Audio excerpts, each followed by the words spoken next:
I want to represent my own culture and language to the globe. I Mm. want to be representative so I can tell to the globe in their own language, like, okay, there's a state called Punjab, and we Mm. have this kind of rich culture and language and music and attires and Mm. food and everything.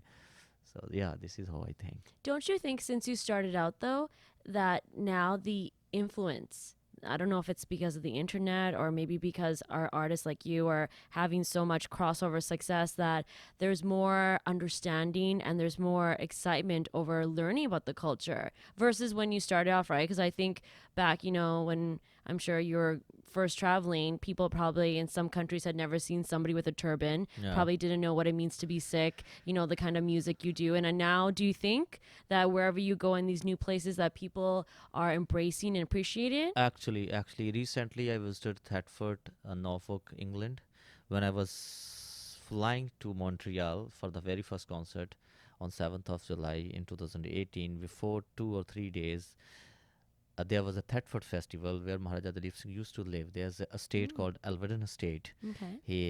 It was owned by Maharaja Dalip Singh. Now it's owned by Guinness family, Guinness Book of World Record. Mm-mm. And they consider me as a guest of honor of that festival, of that city. I Mm-hmm. said, oh my God, that's a huge deal. Yeah. For a turbaned brown guy from India and who is, considering as a guest of honor in the Thetford city in United Kingdom, and it's a huge deal for me. And there was a question and answer session. In England, there is a culture of question and answer. 100 people are sitting on chairs, Mm-hmm. and artist is here, and there's a one host, and they can ask anything Mm-hmm. on the spot. Mm-hmm.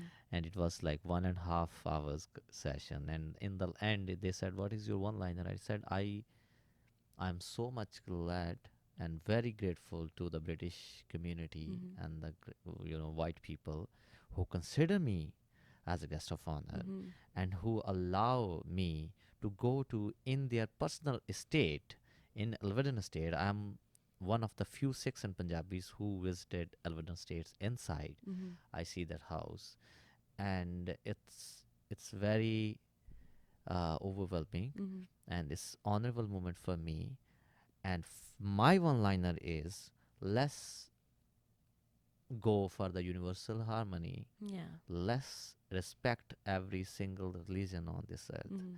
Let's love every single color. Mm-hmm.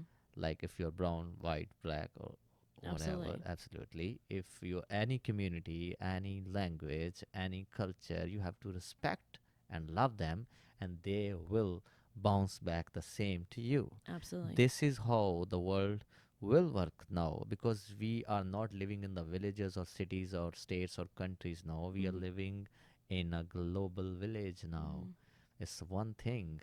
What is happening here in Toronto, it will go to Delhi in Mm-hmm. 3 4 seconds with Google and net Yeah. and everything. So, where's the difference now? Mm-hmm. The culture is almost same. We are speaking almost one language.